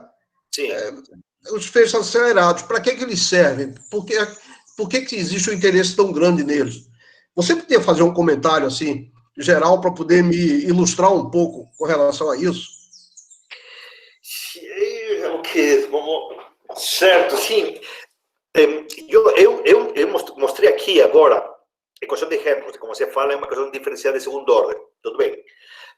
Na verdade, você sabe que você bota a condição inicial e então aí você obtém a solução. Mas soluções exatas, analíticas da equação de Helmholtz só existe em 11 sistemas de coordenadas. Sim, está o esférico, cartesiano, cilíndrico, cilíndrico-elíptico, parabólico, esferoidal e muitos outros mais. Mas ainda por aí tem caras que já têm mostrado algumas dessas soluções. Não tudo bem, mas não bem feitas, mas tem feito alguma coisa. A vantagem que pode ser importante, aí gosta de começar a pesquisar um pouco o que pode ser. O feixe Eire, acho que foi uma moda muito grande, mas acho que foi porque Christodoulides, aquele cara que fala que descobriu eles. Sei, lá do Creel. Exatamente. Esse cara do Creel, a personalidade dele é muito forte. Então, ele ficou mexendo por todo canto. E você deve lembrar que naquele tempo era Christodoulides, e alguém mais, um chinês lá, que eles publicavam alguma coisa e todo mundo ia atrás deles. Então, eu acho, na verdade, que muito dessa história dos Eire vai por aí. Eu publiquei um paper, fiz um paper onde, de novo, expliquei a física dos feixes Eire. E, curiosamente, este cara não gostou desse paper, o Christodoulides, certo? Porque ele não explica a física nem a realidade, mas ainda nesse paper nós demonstramos a máxima distância de propagação do feixe Eire e muitas outras coisas, porque tem self-healing, porque acontece. De novo, o Eire também é um feixe estruturado. Tudo está publicado naquele paper, um PRA que a gente fez anos atrás. E ainda ficou mais bravo comigo, este cara, porque eu publiquei mais um paper sobre Faces AD, com comportamento quase solitônico, propagando em meios gradiente. Porque você sabe que em guias de onda gradiente linear, quando o índice gradiente é linear, a solução, de novo, é AD. Então, eu falei, a gente pode controlar aquela velocidade, aquela aceleração, pode diminuir a aceleração até zero, se a gente tem um meio gradiente. Mas, como eu sim fiz meu trabalho, fiz a pesquisa da literatura, encontrei que não foi ele quem descobriu os Faces AD. Eles foram descobertos lá no mesmo tempo que este cara, aquele de Inglaterra, de Bristol, Michael Berry. Sim, Michael Berry, sim. Naquele mesmo, ele propôs isso como solução da equação de Schrödinger. Mas os feixes reais AD foram demonstrados em cavidades laser, curvas. ¿Sí? En vez de ser un cilindro reto, era un cilindro curvo, un toroide, un pedazo de toroide. Cuando você resuelve ecuación de onda ahí con ciertas aproximaciones, aparece de nuevo a función AD. Y en aquel tiempo estaban mostrando que estaban procurando ver qué advantage tenía un feixe AD encima dos Hermite o Laguerre-Gauss. No encontraron mucho y por eso fue que ficou perdidos esos papers de aquel tiempo. Eles fueron descubiertos como 20 años antes de que Christodoulidis. Cuando yo mostré esos papers, ele ficou bravíssimo comigo, não queria falar mais nada comigo, e mais ainda, por isso quase não cita meu paper dos feixes AD. Eu não vejo, seria difícil, talvez, procurar alguma aplicação, ou seja, ver por que pode ser melhor. Como falei para você, a gente já tem todos os feixes nesses 11 sistemas de coordenadas, mas a gente, como teórico, dizemos, ok, vai botar o experimento e aí vamos ver que ideias saem na frente. Até agora, o feixe AD não tem feito muita diferença do que a gente conhece. Eles falam que sim, que continua uma trajetória curva, parabólica. Bom, é uma coisa muito simples que pode acontecer. Mas também você pode fazer isso com um feixe gaussiano, simplesmente enfocado, e ele empurra partículas. Exatamente. Uhum. Sim, eu estou com você. Ou seja, na verdade, uma aplicação que seja característica deles não é muita, não. O que ajuda no caso dos Bessel y de los Laguerre-Gauss es que, como el frente de onda es cónico, eles sobreviven turbulencia, porque es como si você tuviese un infinito de ondas planas. Y una parte de una turbulencia, otra vez otra, más la na frente es un continuo de self-healing. En este caso, de fase. Si la turbulencia vira una obstrucción de fase, más la frente se va auto-reconstruyendo y por eso es que son importantes estos feixes de Laguerre y de Bessel. En ese sentido yo veo que es mucho más útil. Y otro que yo sí quería, yo acho que tiene más aplicación, de nuevo voy a botar aquí una presentación. Este de aquí, bueno, es que no tengo aquí. Este aquí. Está a devagar un poco el computador. No sé si você está observando. Estou vendo, sim. El Laguerre-Hankel. Sim. El LH2, ¿sí? Este tiene un frente de onda cónico que va para adentro. Advantage de este es que este se va a propagar. O sea, yo hice un paper hace tiempo sobre Laguerre contra Bessel. Bessel tiene un problema. Él es finito en propagación. El Laguerre-Gauss no. Laguerre-Gauss continúa ad infinitum, va a disminuir su amplitud, más continúa. Entonces, en ese caso, a gente pensaba que a gente podría tener un problema porque na parte externa do Laguerre-Gauss a intensidade é muito grande, este é muito largo, a intensidade é maior que qualquer deles. Mas, se a gente observa o comportamento deste, não tem esse problema dos anéis com muita intensidade e a gente não precisa botar uma gaussiana na frente. Entonces, nesse caso, para comunicações e todo isso que a gente está utilizando los Laguerre-Gauss, en vez de ser Laguerre-Gauss como este aquí embaixo, este Laguerre-Hankel que va para dentro, este sería más ótimo, porque você controla un poquinho a fase y faz ele que sea quase no difractante. Porque você sabe, né, que a distância de difração é a distância que a gente considera que o feixe é quase colimado. Então, aí pode brincar com esse tipo de coisas, ou com lentes. Certo, certo. Sim. Eu tenho outra pergunta, mas eu acho que tem uma outra pessoa inscrita aí. Acho que o Anderson Amaral, ele disse que tem uma pergunta para você. Anderson, por favor. Professor, está me ouvindo? Sim. Sabino, obrigado aí pela apresentação, excelente. Obrigado. Eu queria te perguntar a respeito dos feixes Bessel. Em relação se eu olhar, por exemplo, o spot central, porque, enfim, essa discussão do feixe superluminal e tal, isso tem a ver com eu olhar, por exemplo, no spot central e ver que a velocidade de fase no spot central é maior ou menor que a velocidade da luz? E se sim, se é possível, porque a explicação que você deu foi em relação a de onde vem a energia, e aí quando a gente faz a análise de energia, a gente vê que, está limitada a velocidade da luz, né? Mas se eu olhar a velocidade de fase no spot central, ela pode ser maior ou menor que 6, se sim, se tem como ajustar isso mexendo algum parâmetro do feixe, por exemplo? Bom, aí simplesmente tem que ver com a inclinação da onda cônica, né? A frequência do Bessel. Mas não sei se você lembra, ou se você estudou alguma vez aquele problema de relatividade das tesouras infinitas de Einstein. Não sei se você conhece esse problema.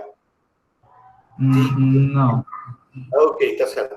Imagina que você tem umas tesouras gigantes, infinitas, certo? Se você começa a fechar as tesouras, certo? O ponto da interseção das duas tesouras, ele é superluminar. Mas a tesoura, cada uma das folhas da tesoura não pode ser superluminar. Elas viajam na velocidade da luz. Então, esse pontinho que está aí, neste caso, seria a fase do Bessel, é aquilo que está movendo, aparentemente está movendo na velocidade superior da velocidade da luz. O problema é que a fase que você tem num ponto é diferente da fase que está lá atrás. Não é a mesma. Por quê? Porque a interferência de duas ondas cônicas que vêm de outro canto. Sim. Sim? Então, essa é a parte que, na vez, a gente fica um pouco enganado, e aí por isso foi que falei que os vetores em ótica não se sumam do mesmo jeito que a gente suma eles em mecânica. Porque quando você suma, a resultante fica maior, e isso faz que a velocidade tenha que ser maior. E um pouco complicado explicar aqui, eu estou explicando aqui com minhas mãos, mas não dá para ver nesse caso quando a gente está virtual. Mas a parte importante é isso. A fase que você começa em Z igual a 0, por exemplo, no começo, não vai ser a mesma fase que esteja 1 centímetro na frente, não é a mesma. Por exemplo, se você está com um gaussiano, a fase que você começa é a mesma fase, simplesmente que se moveu na frente. Se o ponto central vai ser o mesmo ponto, se a mesma coisa é uma onda plana, você tem uma onda plana, e a viagem perpendicular, você vai na frente, é o mesmo ponto da frente da onda, a mesma fase. Mas não é assim para o caso dos Bessel. O Bessel, cada ponto que você vai na frente, é a suma de dois pontos diferentes da onda principal, no começo. Não sei se dá para entender. Sim, não, ficou claro. Obrigado. Ok. Apesar do tempo, que nós já passamos muito do tempo, né? Eu tinha mais uma pergunta, Sabino. Sim. Eu não sei se alguma outra pessoa tem perguntas. Se não tiver, eu coloco a minha pergunta. Bom, é sobre... Bem, essa semana, quando eu fui olhar um pouco sobre o seu trabalho e tal, para fazer a introdução, sim, eu vi que você tem trabalhado em ótica visual. Sim, assim E lá eu não olhei detalhes, mas eu vi o modelo dinâmico do cristalino. O que é isso aí? O que você está fazendo nessa área? Bom. Bom, a gente tem muita experiência em propagação, né? Meios não lineares, inhomogêneos, gradientes e tudo isso. Acontece que o cristalino, ou a lente que a gente tem dentro do olho, tem índice gradiente. Va de dentro, es más denso no centro, y hacia afuera disminuye el índice de refracción. Los modelos que existen até agora, normalmente eles consideravam uma equação matemática e falavam aí, tentavam aproximar por expansões polinomiais. E outra coisa que eles faziam era botar uma metade, outra metade, e depois juntavam tentando fazer uma coisa. O problema que a gente tem, quando a gente olha distintas distâncias, a gente olha, por exemplo, aqui na mão, depois olha a 1 metro, depois vê a parede lá na frente. O cristalino se está mexendo, está cambiando de forma. E se o cristalino cambia de forma, ele cambia também a densidade, cambia o índice de refração. A gente conseguiu fazer um modelo matemático, certo? Que você muda a cápsula, a superfície, muda a forma e também muda simultaneamente o índice de refração. Por isso que a gente chama de cristalino dinâmico. E depois a gente faz a propagação dentro desse meio gradiente e observa que tem um foco precisamente na distância que seria a retina, certo? Na parte da... Então, por isso foi que aí que a gente descobriu que a gente podia entrar nesse campo. Eu comecei a assistir em física, com congressos de óptica visual, e descobri que esses caras sabem muito pouco de física, certo? E ainda pior, sabe menos matemática. Então, eu disse, isso aqui é uma mina para começar a trabalhar com eles. A primeira coisa que eu fiz, por exemplo, eles não entendem o que significa parcial ou não parcial, eles chamam campo amplo, em analogia com câmaras de campo amplo, certo? Mas eles não entendem porque eles medem uma coisa e veem outra coisa. Certo? Ou predizem uma coisa com suas equações simples de parciais e veem outra coisa. Eles não compreendiam nada disso porque não sabiam a existência de propagação óptica no parcial. Neste caso, soluções que são no parciais, que viram ao longo de vértigas e parábolas e aqui. Então, isso é o que eu consegui fazer. Depois fui chamado para começar a fazer um projeto aqui de óptica visual. E comecei, mas o problema é que a crise parou todo e aí ficamos parados. E qual a relação disso com diabetes? Certo. Acontece que a diabetes afeta na densidade de açúcar, entra por todo canto. E a diabetes afeta no índice de refração e a curvatura da córnea e do cristalino. Então, se o açúcar sube e desce, se você usa óculos, e se você é diabético, você tem um problema porque dependendo da quantidade de açúcar que você tem, os lentes servem ou não servem. A graduação que você vai precisar muda associado ao problema do açúcar. Se você sube e desce açúcar, também sube e desce a graduação dos olhos. Isso estava reportado, então a gente começou a trabalhar com essa história também aqui. Sim. É muito interessante isso aí. Alguém tem mais alguma pergunta? O Rios, não tem perguntas, Rios? Eu tinha uma pergunta. Eu sabia que você tinha uma pergunta. Por favor, obrigado. Está me ouvindo? Sim. Consegue?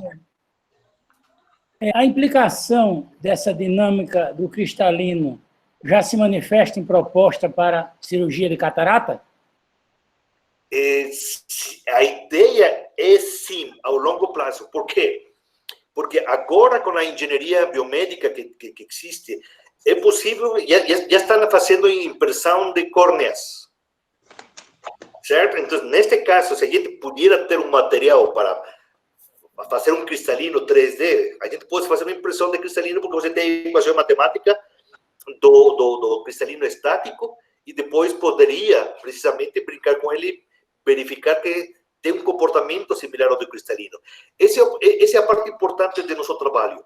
Até agora, nosso modelo é o modelo mais exato, que é mais fisicamente associado à fisiologia do cristalino. Então, a gente acha e pensa e tem esperança que no futuro vai ajudar para as pessoas com problema de cataratas, porque agora o que eles põem é uma lente difrativa. E a gente sabe que a difração gera máxima difração por todo canto. Então, as pessoas que têm uma lente difrativa no olho, por cirurgia de catarata, vê um monte de anéis de noite, principalmente.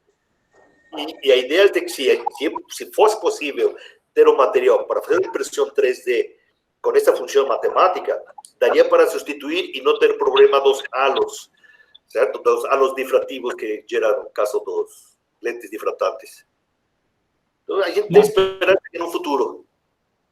Perdão, um complemento à pergunta?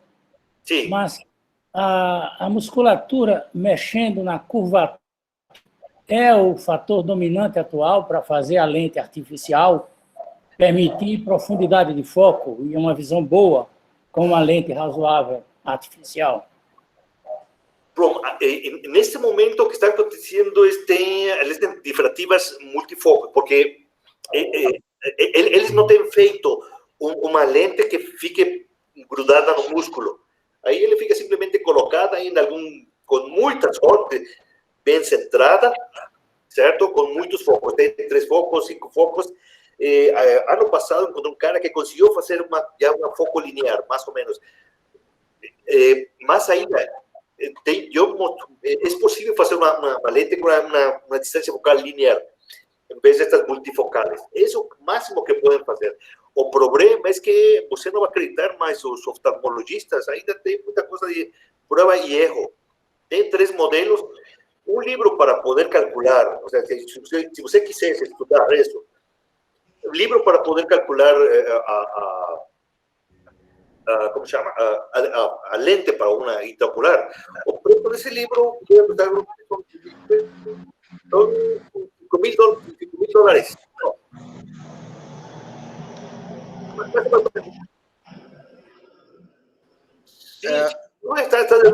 O sea, o preço do livro é absurdo. É um problema. Outro problema, os fabricantes das lentes difratantes não garantem que a lente vai funcionar. Quando eu comecei a pesquisar todo isso, eu fiquei espantadíssimo. Dije, como é possível? Dar uma certeza com um porcentagem um pouco alto de incertidumbre, de incerteza. Não é muito certo que vai ficar. Eles falam que o paciente fica contente, fica feliz. Acontece de não haver nada, haver um pouquinho e é ganância, né? É um ganho. Porque quando você está com caráter, não vê absolutamente nada, todo branco. Mas é um problema muito grande, muito sério, que quando eu comecei a entrar no campo de óptica visual, eu fiquei espantado com como funciona a indústria de óptica visual das lentes difratantes.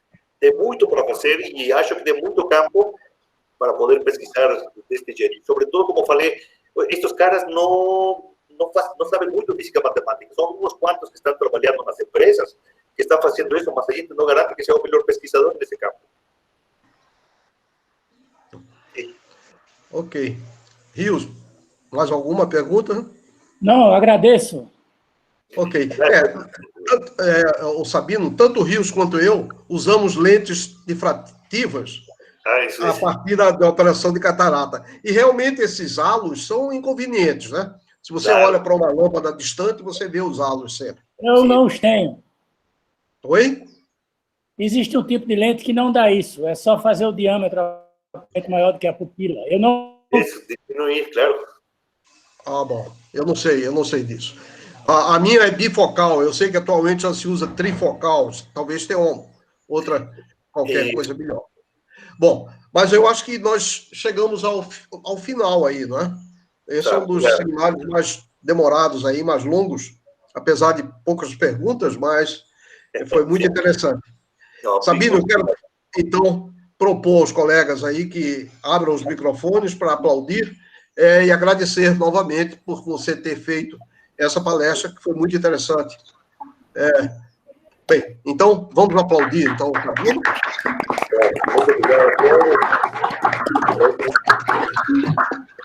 Muito obrigado, então, pela apresentação aí. Espero que no futuro próximo você possa passar por aqui, possa estar aqui presente, não simplesmente virtualmente, para a gente, como há alguns anos atrás pensávamos em começar alguma interação, talvez isso se realize em algum tempo aí. Confiamos que sim seja, porque se eu sei que cada vez que vou lá fico feliz, capaz de encontro descubro mais alguma coisa aí com vocês. Muito obrigado. Ok, muito obrigado, então. Vamos parar por aqui. Bom final de semana para todos aí. Até a próxima sexta-feira. Até a próxima aí. Obrigada, Fabinho. Tchau, gente. Bom